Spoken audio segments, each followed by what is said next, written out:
I want to be crystal clear with you about what Nano is all about. Nano is all about Anna. Anna was born with a severe spinal condition. And the doctors told her parents that she wouldn't live past the age of 2. And then when she was 2, she went back to the doctors, and the doctors told her parents, well, Anna's not going to live past 4. And then when she was 4, she went back to the doctors, and the doctor says, well, Anna's not going to live past 8. And then when she was 8 years old, she got connected with a nonprofit in Roanoke, Virginia called Healing Strides. And Healing Strides brings hope and healing through working with horses. And when Anna was a little girl, she got up on that horse. And for the first time in her life, she had freedom from that wheelchair.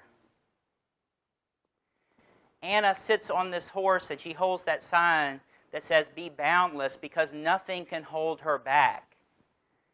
And now Anna is 27 years old. 27 years old because of working with a nonprofit. And she has become the first certified instructor to ever achieve this designation from a wheelchair. The first one in the world. Nano is about Jason. Jason served 4 tours in Iraq and Afghanistan. He came home with severe PTSD. And then he tried to kill himself 4 times. Jason had no meaning and purpose in this world until he got connected with a nonprofit. And he started volunteering. And he started leading. And he started helping other veterans with PTSD. And now Jason wakes up every day with meaning and purpose and a will to live. Nano is about Sarah. Sarah was living the life in California, a thriving life of a young woman in her 20s, and then she was in an automobile accident. And in the blink of an eye, she was blinded for life. But then Sarah got connected with a nonprofit, and now she serves blind and low vision citizens, 750,000 of them in California. She serves them every day. Nano is about Yendi. Yendi was born in Guatemala with nasal encephalitis. The doctors didn't think she was going to live, and if she lived, she would not have a life worth living. But a nonprofit called World Pediatric Project flew a team of physicians and medical professionals down to Guatemala and performed the surgery that Yendi needed. And now she is living and thriving because of a nonprofit. Nano is about Tim and Melanie. Tim and Melanie were on the bottom of the housing ladder in South Carolina. They didn't have a place to live. They didn't have hope for tomorrow. And then they got connected with Habitat for Humanity. And they went through the programs, and they did the hard work. And they got into affordable housing. And then you know what they did? They paid off their mortgage. Tim and Melanie went from the bottom of the housing ladder to the top because of a nonprofit. Nano is about these kids in Haiti, about Robert and Jean-Pierre and Mary Grace. These kids who were left on the street. And because of a nonprofit called Haiti Children, they were taken in. They were given food and shelter and clothing and education. And now in one of the most destitute places in the world, these kids have hope. They have a vision for their futures because of a nonprofit. So I want to be clear with you today that Nano is about these children, about these families, about all the hurt and suffering that is in this world. And when you go home and somebody says, well, what were you doing in Charleston? I want you to tell them that you were talking about impact, about changing and saving lives. And when your fellow nonprofit professionals wave their hand dismissively at you and say, oh, those Nano people, they send me emails all the time. They're so crazy. All those Nano people care about is money.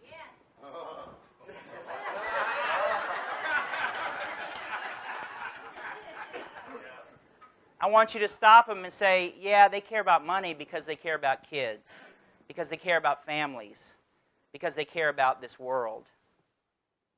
Impact is changing lives plus saving lives, and there is nothing else that matters. Nothing in this world matters, and you have been put on this earth with a God-given purpose to achieve impact. But I want you to know that most of what you have been doing in your nonprofit is a waste of time. Board retreats, audits, staff meetings, database training, spreadsheets, writing grants, spending time in the office with your Keurig, retreats, committee meetings, social media. All of it is a waste of time because you cannot monetize these things for significant impact. You cannot achieve a heroic mission of scale if you are wasting your time doing all of these things. What you have been told for years about the way your nonprofit ought to work is wrong.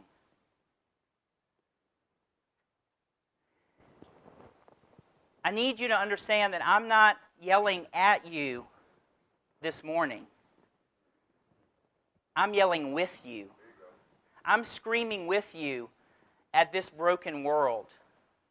And what you've been told is wrong because there are only two things you need to do in your nonprofit. One is you need to comply with state and federal laws. But if you really take a look at what state and federal law requires of you, it is not much. You have great latitude. And the second thing you need to do is serve your donors. Those are the two things that matter. Complying with state and federal law and serving your donors. That's all you need to do. Now, what did I leave out? I haven't said anything about mission. I haven't said anything about the kids and the families, have I? But if you will understand that your mission is to your donors, that donors have needs, and if you invest deeply in these relationships and serve those needs, then you will have more money than you've ever had before, than you could ever imagine, to make a difference in the lives of children and families.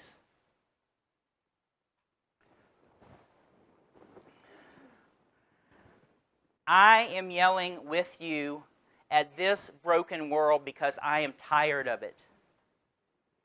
I am tired of living in this broken world where children, where our sons and daughters are bought and sold for slavery, for sex every day. Do you know that human trafficking is now the #2 criminal enterprise in the world? Billions and billions of dollars over buying and selling our sons and daughters. We may think we live in a safe world, but your nieces and nephews, your sons and daughters, your grandchildren are not safe. And this has got to stop. So as long as we live in a world where there is suffering and pain and hardship and tears, it is up to us. We can't rely on the government to fix this for us because the government is doing all they can do. We can't rely on the corporate sector to fix this for us because the corporate sector is doing all it can do. It comes down to us. So I'm not mad at you, I'm mad at the world, and I need you to be mad with me. And as a person of faith, I know a day is coming where there will be no more suffering, and no more heartache, and no more tears, and no more pain. But that day is not here yet. And until that day comes, we need to get this right. Nano is also about you. Because you have families. You have hopes and dreams. You have a vision for your future in your personal lives. You want to be happy. You don't want to be burned out. You don't want to have to work 60 hours a week. You don't want to be working hard today to pay for yesterday's bills. You want to have more money for your family, more money for your nonprofit. You want to take your kids to Disney World. Why is it that when we tell our staff that we're going on vacation with our family, somehow we feel guilty? Why is it that when we take our kids to the Grand Canyon, we feel like we've got to look at our email? So maybe if you don't take anything away from these 2 days, please take this away, that you need to have 4 weeks of vacation and your phone needs to be off. Because it's in that time that you get to do what really matters, which is spend time with your friends, family, and loved ones, and you get to be recreated. Thank you. Nano is about you because I know you're frustrated. I know that there are days when you wonder if anyone is listening. Is anyone going to return your call? Is anyone reading your emails? Why am I doing this newsletter? Why am I killing myself for this event? Why do I have a board that doesn't show up and that's not effective? Why can't I find the right staff people? Why can't I find people who will work hard and believe what I believe about what needs to change in this world? The bottom line is you need to be paid more. And here's the problem, is that you've been told for years that, oh, we're a nonprofit, so we can't pay you very much. In fact, that's the first thing we say in every interview, right? We get a qualified person, we look at their resume, and that's the first thing we say. Well, you know, you just need to know that we're a nonprofit, so we're not going to be able to pay you very much. Because if you really believe in the mission, you don't need to get paid. And then what do? We work them like hell. We bring them in. We don't give them any orientation. We say, here's your office, go to it. They have no idea what they're doing. And then after 12 or 14 or 16 months, they're burned out, they're frustrated, and they leave. And then what do we say? Oh, well, their heart wasn't really in it. You know, their heart wasn't in the right place. They didn't really believe in what we're doing. You've been told for years that you should accept less money because when you accept less money, then more money goes to the mission. But I'm telling you today that the opposite is true. The more you are paid, the greater impact you will make. Because all of a sudden, your personal life has less stress in it. You're not so worried about everything that's going on at home. You've got money in your pocket to pay the bills and take your kids on vacation. And then when you have that time to be recreated and you're not stressed out at home, then your ability to think creatively about serving your donors and making an impact in your community is enhanced and it grows. And so the cycle is not we're going to pay you less so we can help kids more. The cycle is we're going to pay you more, you have a greater impact, and we're going to pay you more. And we need to reward people for the impact that they're having in this world, and we need to not be afraid to pay them and, yes, give them bonuses.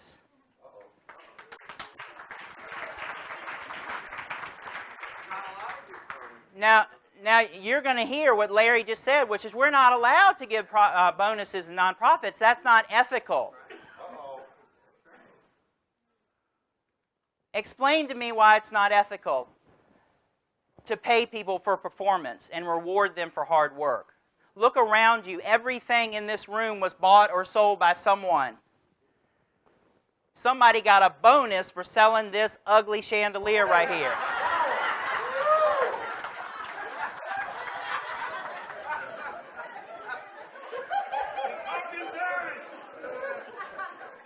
So help me understand why we can't do this in the nonprofit world. The only change that matters is change that happens over the long term, and the way to achieve long-term impact is by keeping your employees happy. And the way you do that is with money. Why do we require people who serve the poor to be poor as well? Why do we come at this with this piety? This piety about the way things work in the nonprofit sector, and then we wear it like a badge of courage with our friends. Oh, you know, I work for a nonprofit. You know, I don't get paid very much. And then we go out and we beg, right? Every time we do an event, we go out and we beg a restaurant to give us macaroni and cheese and chicken for free. We go out and we continually tell people, oh, we're a nonprofit, you ought to give us a deal. When the opposite is true. What if we were able to go into our communities and pay the vendors what they deserve to be paid? And you know what happens over the long term if we develop these relationships and we pay people what they ought to be paid, our employees, our vendors, then it will come back to us times 10. But here's the world we live in. I want you to imagine with me for a second that you're sitting in your house one day and you see two moving trucks pull in, one to your left and one to your right. And you realize that there's a new family moving into your left and there's a new family moving into your right. So this new family on your left, they get done first, and you want to be a good neighbor, and so you bake some cookies. And you go over and you knock on the door and you give them a plate of cookies. And you start talking with this new couple and you see their kids running around and you figure out that they're pretty nice. And then a couple of weeks go by and you see them in the yard and you wave at them. And then one night, it's a beautiful, beautiful spring night, and you're going to grill out. You say, hey, why don't you come over and grill out in the backyard with us? And so you get to know this couple and you say, well, what do you do for a living? And the mother, the wife and the couple, she says, well, I'm an executive with Starbucks. And you're like, wow, that's cool. My neighbor is an executive with Starbucks. She said, yeah, I run the entire eastern half of the country for Starbucks. I'm like, oh, man, that's amazing. You have a great time, and she's leaving that night, and she says, hey, we're going out on the lake on our boat this weekend. Why don't you come with us? And so you said, sure, that'd be great. And you get to the lake, and you realize she's got the biggest damn boat on the lake. I mean, this is massive. You can sleep on this thing. And they've got 3 bedrooms on this boat. And you don't know how much it costs, but you know it costs more than ever you could ever dream of. And you're out on this boat, you're taking selfies with the Starbucks executive, right? You're happy, look at us. Yeah, and you're telling your friends, yeah, I'm hanging out with Joan. She's with Starbucks. We're cool. Joan's taking me to the football game. We got the box of the football game this weekend. And you're loving having your rich neighbor who's an executive with Starbucks. And one night after a few glasses of wine, you say, well, Joan, what are you bringing down? And she says $600,000. And you're like, wow, that's great. That's awesome. That's great that I have a neighbor that's getting paid $600,000 a year. And then this other neighbor moves in to the right of you, and you bake her a plate of cookies, and you take that over, and you get to know her. Her name is Susie. And the same thing happens, right? You start hanging out, you get to know her, and over a couple glasses of wine one night, you say, well, what do you do for a living? And she says, well, I work for a nonprofit. And well, what kind of nonprofit? Well, I'm helping kids in the third world. Oh, that's great. God bless you. It's wonderful that you're doing that. And then the next morning, you're drinking your coffee, and you look over, and you see Susie pull out of her driveway in a Mercedes. And you're getting a little irritated. You're thinking, well, I thought she worked for a nonprofit. And then a few weeks go by, and Susie and her husband invite you to come and spend a weekend at the beach at their condo. And you're getting irritated. You're like, wait a minute, I thought she worked for a nonprofit. So you go down to the beach and you have a great time. It's a nice condo, and you're drinking some more wine. You say, well, I'm just curious, what are you bringing down? And she says, well, I make $195 a year. And you're pissed. You're like, how can you take all the money from the children? So why is it that we live in a world where we're totally fine being on the boat with the Starbucks executive, but we're mad when the nonprofit executive is making a healthy salary? And what she's doing is much more important than serving a cup of coffee.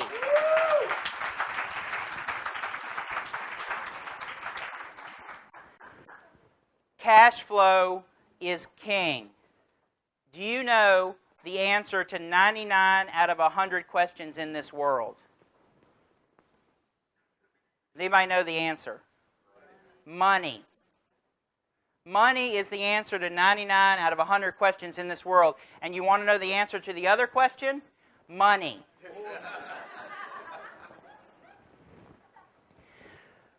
Look, I'm a person of faith, and I understand that there's a spiritual currency. And that spiritual currency is love and grace and mercy and compassion and understanding. But we've been put in this world, and as long as we're in this world and as long as it's up to us, then the currency we've been given to achieve impact is money. What would it look like if you had 6 months of operating expenses in the bank for your nonprofit? What would it look like if you had an endowment that was spending off $200,000 a year for your nonprofit? What would it look like if you had money in the bank so that you could breathe, so that you could take some risks to achieve greater impact? Why is it that we ask people to do things differently when it comes to nonprofits? Why is it that we bring on a new board member and we say, well, you know, everything that you've learned in your personal life about needing insurance and saving for tomorrow and having a retirement plan and thinking about the future for your family, we need you to forget all of that.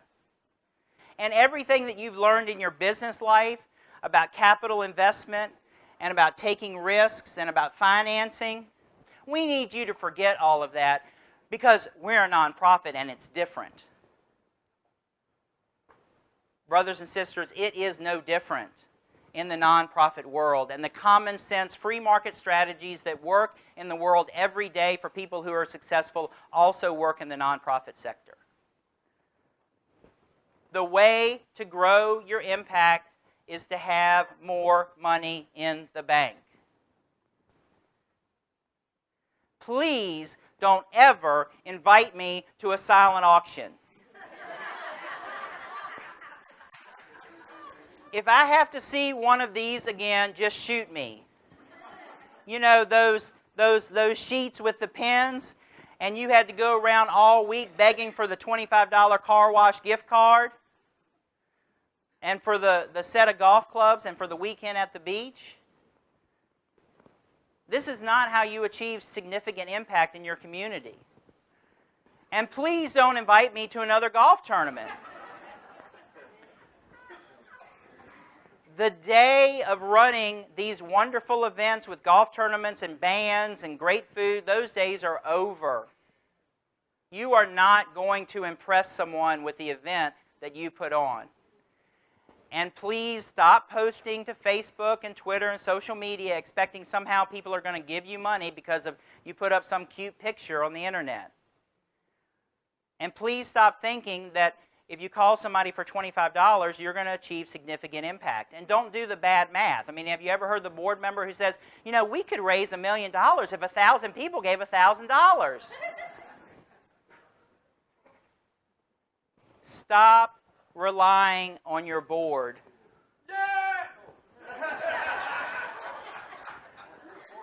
Because traditional boards don't work. You've been told for years and years that you just need to have a better board. Oh, you just need to have a bigger board. Oh, you know, that CEO, that rich person, well, she needs to be on your board. And it's not true. It is not true. This might have worked 50 or 60 years ago when you could have board members named DuPont or Rockefeller or Ford. But now we have 1.5 million nonprofits in this country, and you're not going to get the bigwigs to serve on your board. You're going to get the bank vice president.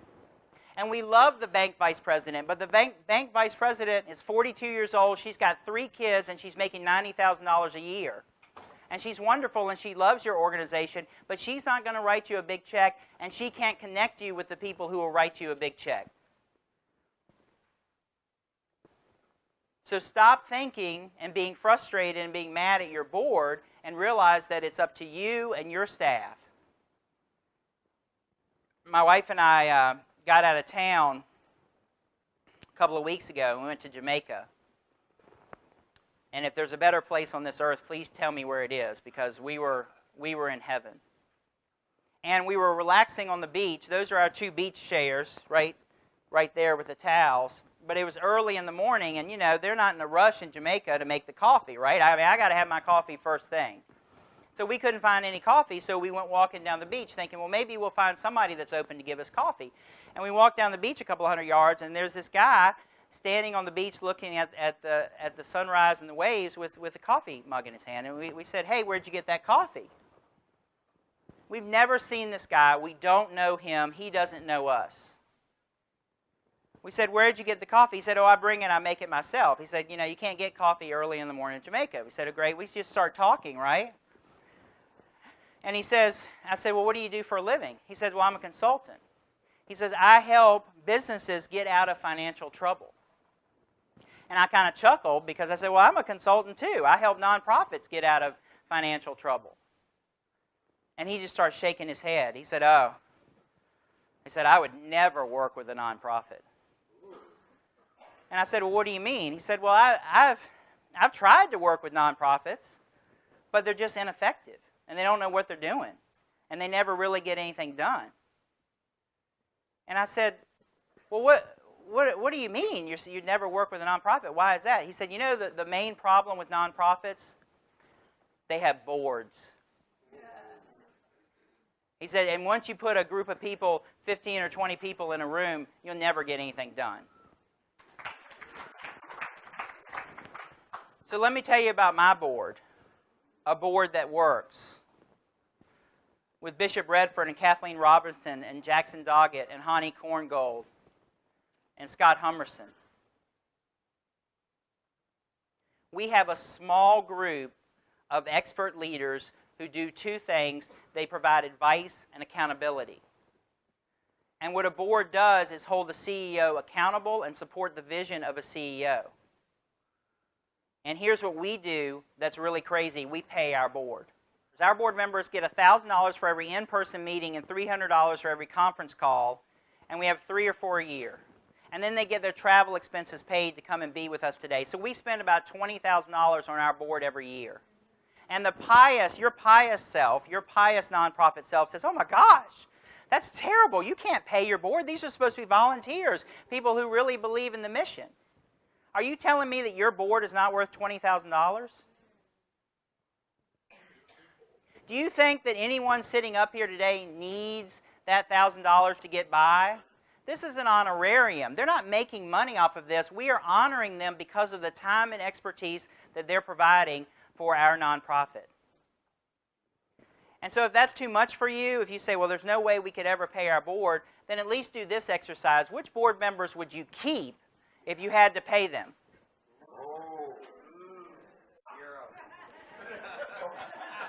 And what would it look like? What would it look like in your community for you to give honorariums to your board, for you to have a small board of 6 people, for you to have a line item in your budget for honorariums and travel expenses for your board? What would it look like all of a sudden for people to want to serve on your board? What would it look like if you could recruit the best and brightest board members because you honor them with your time? And you know what we have? 100% attendance. Yeah, we do. Because all of a sudden this little bit of money we give them, they show up for the conference calls and they're here today. So you're thinking, okay, all this is great, Lewis, but we're just at a conference. This is pie in the sky. We can't really do this for our organization. And I'm telling you, you can. And if you're really serious about impact, I need you to run a bulldozer through your calendar. And I need you to throw everything away that you're doing right now and start with a blank canvas, a blank sheet of paper, and write down the things that really matter. And I'm telling you that all the meetings you're having are a waste of time. Stop the one-on-ones, stop the staff meetings, stop the board meetings, stop all the things that you think you've got to do because someone else told you that they had to be done. I was in conversation with a nonprofit a couple of months ago, and we were talking about the amount of money that they needed to raise every year. And it turned out for these 2 leaders, they each needed to raise $3 million. $3 million over the course of a year. And I need you to do this math for you and your nonprofit. How much do you need to raise in a year? And here's the formula. You have 48 weeks to raise $3 million. That's right, 48 weeks, because you get 4 weeks to spend with your family and friends, 4 weeks of vacation. And you've got 40 hours a week to raise that money every week. Only 40 hours, not 50 or 60, because I don't want you burned out. And I don't want you on drugs or alcohol or mad at your family or yelling at your spouse. I want you healthy. So you got 48 weeks, you got 40 hours a week. That's 1,920 hours to raise $3 million in a year. That's your number, $1,562.50 per hour that you need to be raising. If you need to raise $2 million a year, that's $1,000 an hour. If you need to raise $1 million a year, that's $500 an hour. So please justify to me all of these other things that you're doing in your calendar, how they add up to this number. I was working, as Jimmy mentioned, as an organization. I was Senior Vice President at Principal Gifts, and I had an office. I had a corner office. I had this circular window that looked out over the city of Columbia. It was beautiful. And when I saw this office, I got my name plaque up there, and I brought in my Keurig and set up my little coffee area so that I could hang out in my office. But I was in charge of raising money. And every day I would come in, and we had lots of offices like this and lots of staff members. And I would get pulled in different directions every day to solve this problem or put out this fire or go to this meeting or spend time with this staff person. And I realized that every time I came into the office, I wasn't getting anything done to raise money to help kids. And so I talked to my CEO, and I said, I'm going to take my desk out of my office. She said, what do you mean? I said, I don't really need my office. All I need is a laptop and a cell phone. And the problem is, every time I come into the office, I'm not getting anything done. So I'm going to have my desk taken out. And she said, that'd be great. So on Tuesday morning at 11:30, I had Ken. Ken was our facilities manager. Ken came with one of those hand carts, and he got my desk, and he wheeled it down the hall. And my office was empty. And I got a call 20 minutes later from my CEO. She said, what are you doing? I said, well, remember how we talked about getting rid of my desk? She said, I know we talked about it, but can you do that at night? Because people don't understand what's happening. Why are you getting rid of your desk? And people were appalled. People were shocked. I had a coworker come in and she said, what happened to your desk? I said, I got rid of it. And her mouth dropped open. She said, how are you going to get your job done? So I just set up a cocktail table and some notepads for when I had to be there so that I could come in and take some notes. But I wanted my office to be uncomfortable because I knew that if I was in the coffee shop or at the bar or at the Rotary meeting, I would achieve more impact for my organization. So one of the things I want you to consider is how you can make your office uncomfortable. Turn it into storage. Turn it into a place to meet with your donors. Instead of having an office with a desk, what if you got a couple of comfortable chairs and you made this into your impact zone where you met with donors when they came to visit? I need you to pick up the phone. Email and social media don't count. And I need you to understand that if you make 10 phone calls to qualified donors, you're going to get 3 meetings. But here's what we do in the nonprofit world. We make one phone call and somebody doesn't call us back and we get offended. We get hurt. Oh my gosh, they didn't call us back. We must not have a good organization. They must not like me. And I need you to create some emotional distance for yourself when you make these calls. Who cares if people don't call you back? Focus on the people who do. The 3 that do call you back, invest deeply in those relationships. Because you all know in baseball, if you bat 300, you're in the Hall of Fame. And it's the same with making phone calls to your donors. If you get 3 meetings out of 10 phone calls, you will be in the Nonprofit Hall of Fame for all of the money you're raising. You're sitting here and you're listening to all this. You say, well, Lewis, that all sounds great, but I got to go back to reality. I got to go back into my nonprofit. And I still got emails coming through right now. Some of you are probably wanting to look at your phone right now. It's staff emails. And you're like, well, if I don't spend time with my staff, things won't happen. The work won't get done. Brothers and sisters, your staff don't need you.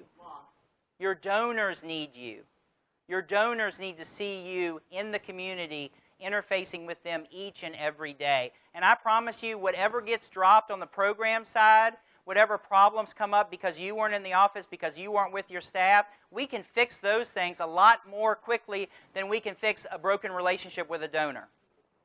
What would it look like for you to truly listen and have 20 hours a week just to listen to your donors?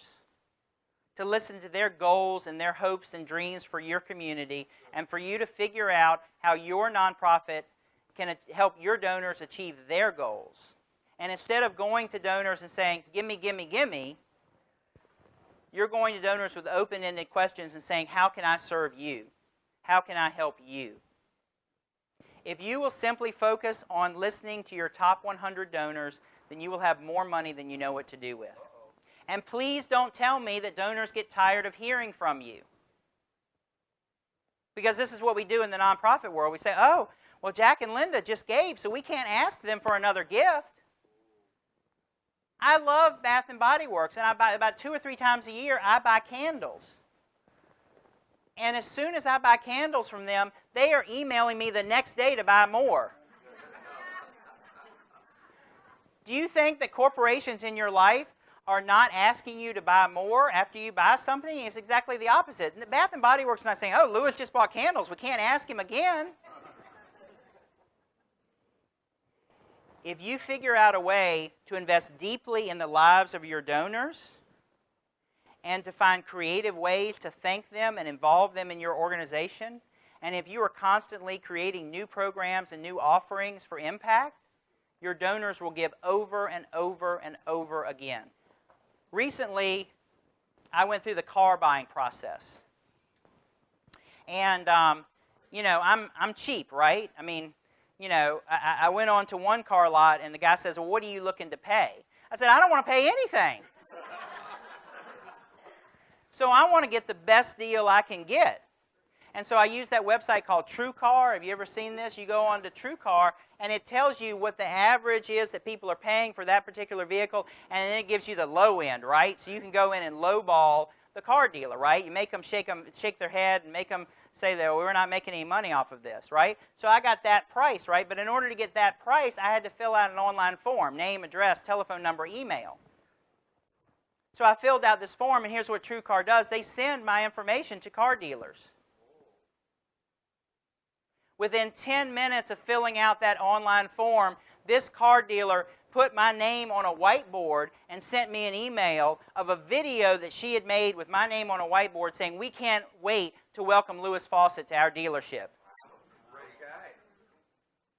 And do you know why she immediately turned around and made that video of me? Because she wanted me to be a customer. She wanted to serve my needs. She wanted to get me to the dealership. And when I got to the dealership, for the test drive, there was a car sitting there with a tag on it that said, reserved for Lewis Fawcett. And do you know why she made this video? Because she's getting paid. Come on.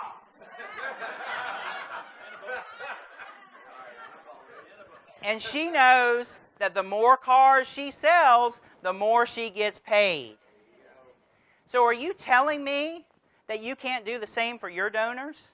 Are you telling me that you can't find creative ways to welcome your donors and invite your donors to be a part of your organization? Are you telling me that buying a car is more important than saving the lives of children? I filled out that form, and for 2 solid weeks, my phone blew up with car dealerships calling me to buy a car. And I promise you, I got the lowest price. They didn't make any money off of me. But they moved a unit, they sold a car, they served my needs. And so please help me understand why car dealers can blow up my phone over a car, but you can't blow up a donor's phone to help save a kid's life. Call over and over and over again, and don't stop until they say no. There you go. Right. Change will never happen if we don't make change happen. As I said earlier, we can't wait for somebody else to do this. This is only going to happen because it starts right here, right now, with the people in this room in Charleston, South Carolina. And if you're still thinking, well, Lewis, this will never work, my board will never change. There's no way that I can get my CEO to go along with this. There's no way that I can't show up for a meeting. There's no way that I can change my board structure. This will never work. Well, then let me come talk to your board. If you need help making this change, then let me help. Because I'll sit down with you and I'll come up with a 3-year plan for a huge impact in your community, for a heroic mission of scale, and then we'll associate a budget with that. And we'll take that plan for impact and that budget and we'll take it to your board. And if your board sees a heroic mission of scale with an associated budget and they can't get behind that, then that tells you something, doesn't it? It tells you that you may need to look for another organization to serve. Because there's some organizations and some boards that are never going to change. But at most boards that I work with, I see that when I connect the dots for them about the impact that they can make, they're willing to make the changes. So please invite me to come visit with your board. I'll get on a plane. I'll come see you. And if I can't do it, if we can't work out the calendar, there are other folks here in this room that will come and sit with your board and invest deeply in your organization. All right, Alan. All right, we're coming. Where are you? Leesburg, Florida. That's right, Leesburg, Florida. You know, I can't wait. I can't wait to come to Leesburg, Florida. It's right near Ocala, right? The horse country, right? All right. So I'm going to go see Alan, but I've got other folks in this room that are willing to come and sit with your board if I can't do it because I'm with Alan. Find one of us. Find one of us, and we will come and help you change your board. I don't know if you've ever heard of Alex Honnold. Alex Honnold is a free solo climber. He climbs without ropes. There are no ropes in this picture. He's hanging 1,000 feet above the canyon floor on his fingertips. He climbs without ropes because when he climbs without ropes, he is truly free. He is untethered.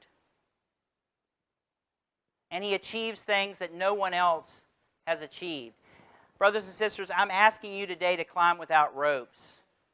I'm asking you to cut the ties to the past, to be untethered, so that you can truly be free to achieve what no one else has achieved. So that's my question to you. Is she worth it? Are they worth it? Nano is about compassion and understanding and mercy. These are the things that drive us. These are the things that cause us to want to clear the calendar of all the time wasters so that we can monetize our relationships for maximum impact. So I need to know what you feel in your gut because I believe that you came here today and you're in this room with us today because you feel in your gut that something needs to change within you. That there's a better way that you can be doing things. That there's a different way that you can be doing things. And you feel in your gut that your organization needs to change. And you feel in your gut that the nonprofit sector needs to change. Are you willing to disrupt your life? Are you willing to disrupt your calendar? Are you willing to disrupt the way you've been doing things for the sake of impact? Because there is nothing else in this world that matters. I want to thank each of you for spending time with us today. And I want to meet each of you personally and get to know you and hear how we can serve you. Thank you so much. God bless.